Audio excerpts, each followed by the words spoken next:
패밀리 여러분 안녕하세요. 살빼남입니다. 식단 운동 다 챙기셨는데 살이 잘 안 빠지신다고요? 혹시 요거는 잘하고 계신가요? 자, 오늘은 식단과 운동만큼 중요한 이 다이어트 퍼즐의 마지막 한 조각, 바로 수면에 대해서 알아보겠습니다. 구독과 좋아요를 누르면 요요가 안 올지도, 이런 말 들어보셨죠? 자꾸 누우면 소된다, 아니면 잘 시간에도 일어나서 운동해라. 생각해보면 좀 맞는 말 같기도 합니다. 운동은 칼로리가 소모되는 것이고, 자, 잠은 칼로리를 안 쓰고 가만히 쉬는 것, 그런 것처럼 느껴지잖아요. 자, 그래서 잘 시간도 아껴서 이 운동만 하면 정말 좋겠죠. 하지만 현실은 전혀 다릅니다. 제가 체중 감량에서 식이요법이 80%, 운동 20%라고 자주 말씀을 드렸었죠. 자, 운동으로 소모되는 칼로리가요, 정말 턱없이 적기 때문입니다. 라면 한 개를 소모하시려면 조깅 1시간 반을 하셔야 되고요. 치킨 한 마리는 조깅 정말 4시간에서 4시간 반 정도는 하셔야 됩니다.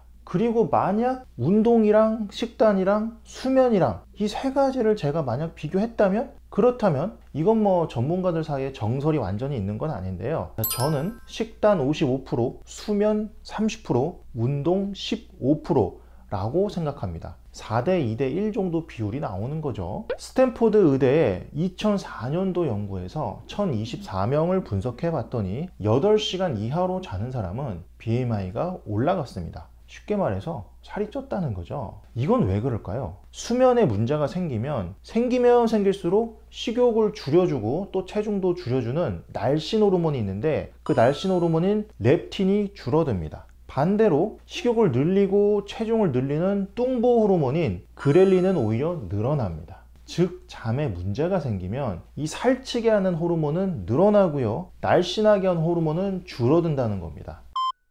수면에 문제가 생기면 살이 찐다는 거는 이제 아셨을 텐데요, 거기서 끝이 아닙니다. 살이 찌면 수면에 문제가 또 생겨요. 이게 악순환이 됩니다. 잠이 안 좋아져서 살이 쪘으면 또 살이 쪄서 잠에 또 문제가 생기고, 또 잠 때문에 살이 더 찌고, 이렇게 악순환이 계속 간다는 것이죠. 살찌는 게 정말로 잠이 안 좋을까요? 첫 번째 이유는요, 바로 폐쇄성 수면 무호흡증입니다. 살이 찐 후에 이 자면서 좀 코를 많이 골거나 아니면 자다가 이렇게 하면서 어떤 순간 숨을 아예 안 쉬는 거 들어보셨죠? 제 경험상 이제까지 진료를 보면서 이 아내분들이 본인 남편을 요것 때문에 데리고 오신 경우가 꽤 많았는데요. 아내분들이 오셔가지고 우리 남편이 살이 좀 찐 뒤부터 이 자다가 계속 코도 많이 골고 어쩔 때 숨을 아예 안 쉬어버린다고, 수면 무호흡증이 있다고, 저러다 숨 막혀 죽는 거 아니냐, 이러면서 데리고 오시거든요. 2017년도 노스쇼어 대학의 연구를 보시면 이 수면 무호흡증 원인은 상기도에 지방이 축적돼서 기도가 좁아지고 이 부위의 근육 활동이 감소해서 그렇다고 합니다.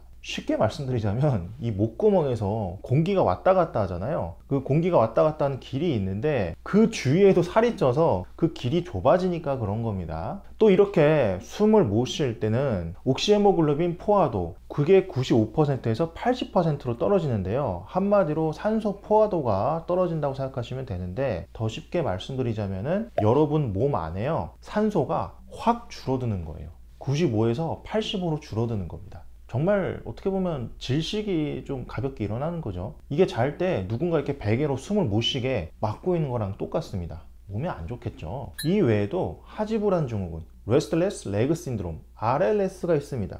칭다오 대학의 2018년도 연구에서 19만 7,204명을 대상으로 분석을 해봤더니 비만한 사람은 이 RLS가 있을 확률이 높았고요, 특히 비만 여성들의 확률이 매우 높았습니다. 이건 자면서 계속 이렇게 다리를 자꾸 움직이는 그런 증상인데요, 잠결에도 다리가 뭔가 이렇게 막 불편한 느낌이 있거나 뭐 안 좋은 느낌이 있어서 다리를 꼭 이렇게 움직인다든지 그래야 되는 신경, 감각, 운동 문제입니다. 이게 덜한 사람은 자면서 조금 뒤척이는 정도로 끝날 수 있어요. 하지만 심한 사람들은 밤마다 막 정신없이 막 움직이면서 막 주위 사람뿐만 아니라 본인도 잠을 설치는 경우가 굉장히 많습니다. 마지막으로 간접적인 영향이긴 하지만 살이 쪄서 통증 문제로 잠을 못 자는 경우도 있어요. 글라스고 대학의 2013년도 연구를 보면 비만은 염증을 일으킵니다. 그리고 염증이 있으면 당연히 아프죠. 그리고 또 살이 찌면은 배가 나오는데요, 배가 나오면서 몸이 전체적으로 이렇게 굽어집니다. 굽어지게 되면은 목, 등, 어깨, 허리 아플 수 있고요, 또 이 밑에는 무거워진 몸무게를 감당해야 되죠. 그러다 보니까 무릎, 발목, 발바닥 등등이 또 아파질 수 있습니다. 뭐 아시겠지만 아프면 당연히 잠이 안 오겠죠. 존스홉킨스 의대의 13년도 연구를 보면 만성 통증이 있는 사람들 중 67에서 88%가 수면에 문제가 있었다고 하죠. 살이 찌면 통증도 생기면서 잠이 또 안 올 수도 있다는 겁니다. 결론적으로 말씀드리자면 잠을 잘 못 자면 살이 찐다고 말씀을 드렸는데, 반대로 또 살이 쪄도 잠이 또 안 오는 악순환이 있어서 이 수면을 잘 조절하지 않으면 이 악순환이 계속 돌면서 살이 더 찔 수도 있습니다. 그렇다면 우리는 어떻게 하면 좋을까요? 존스홉킨스 의대와 예일대 간호대의 16년도 연구에서 제2형 당뇨병 또는 당뇨병 전 단계인 77명을 대상으로 한 6개월 정도 실험을 해본 게 있어요. 식단으로 하든 운동으로 하든 체중을 감량시키면서 수면의 질을 한번 조사해 봤습니다. 그랬더니 평균적으로 약 7kg 정도의 체중을 감량시켰을 때 MRI로 보니까 뱃살도 약 15% 정도가 감소했고요. 가장 중요한 거, 수면 점수가 약 20%나 향상되었습니다. 해당 연구의 시니어 저자인 캐리 스튜어트에 따르면 뱃살을 많이 빼면 뺄수록 수면의 질이 높아졌고요. 또 반대로 수면의 질을 높일수록 살이 더 잘 빠졌다고 하죠. 즉 여러분은 1번 하시던 대로 다이어트 잘 해주시면 되고요. 추가적으로 2번 수면의 질을 높여주시면 되는 겁니다. 그런데 구체적으로 뭘 어떻게 해야 수면의 질을 좀 높일 수 있을까요? 1번, 규칙적으로 제 시간에 주무시고 제 시간에 일어나셔야 됩니다. 동부 온타리오 소아병원의 20년도 연구에 따르면 자는 시간이 불규칙하고 이렇게 늦어질수록 건강에 악영향이 컸다고 합니다. 또 2번, 잠자는 환경을 잘 만들어 주셔야 됩니다. 일단 중요한 건 빛입니다. 하버드 의대 13년도 논문에 따르면 빛은 정말 약물 정도로 강력한 영향을 미쳐요. 따라서 이 외부 빛이 너무 밝은 데 계신 분들은 암막 커튼 등을 활용하셔서 외부의 빛을 아예 차단해 주시는 게 또 도움이 됩니다. 다음은 소리예요. 이 시끄러운 소리가 있으면 당연히 수면에 방해가 되겠죠. 따라서 귀마개나 노이즈 캔슬링 헤드폰 등등을 또 활용해 보시면 도움이 될 수 있습니다. 온도도 중요해요. RMIT 대학의 18년도 연구에 따르면 너무 더우면 땀을 많이 흘리고 또 수면의 질도 떨어지기 때문에 한 19도 정도로 맞추면 좋다고 합니다.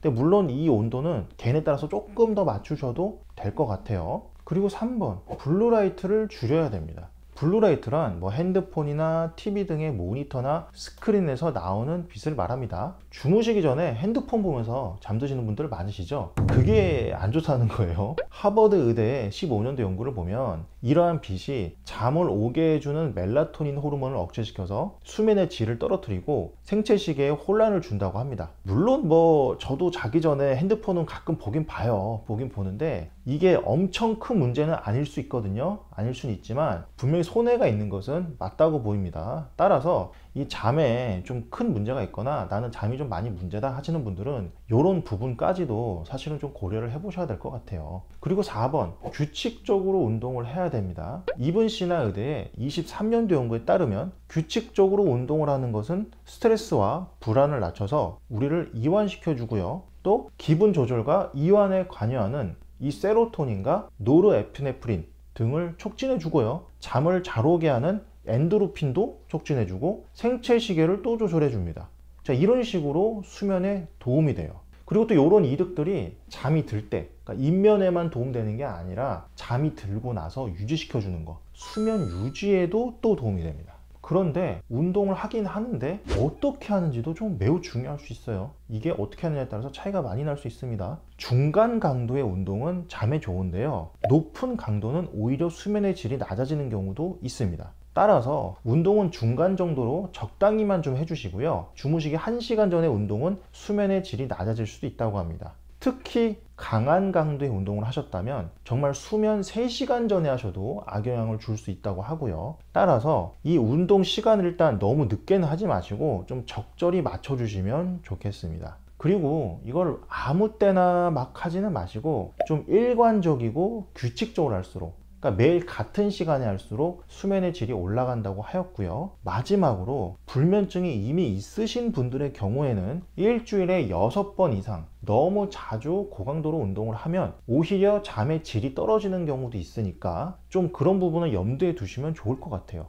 오늘은 제가 잠이 왜 다이어트에 중요한지, 그리고 어떻게 하면 잠을 더 잘 잘 수 있는지 다양하게 좀 말씀드려 봤는데요. 다이어터 분들 보면 이 운동하고 식단은 신경을 좀 많이 쓰시는데 잠은 뭐 거의 신경을 안 쓰시거나 아니면 뭐 오히려 운동하겠다고 잠까지 줄이시는 분들이 좀 굉장히 많아요. 그래서 조금 좀 안타깝습니다. 우리 패밀리 여러분들은 그렇게 하지 마시고 잠도 신경을 좀 같이 써주시고요. 가뜩이나 힘든 다이어트를 굳이 막 힘든 길로 가셔서 하지 마시고 스마트하게 효율적으로 한번 다이어트 하셨으면 좋겠습니다.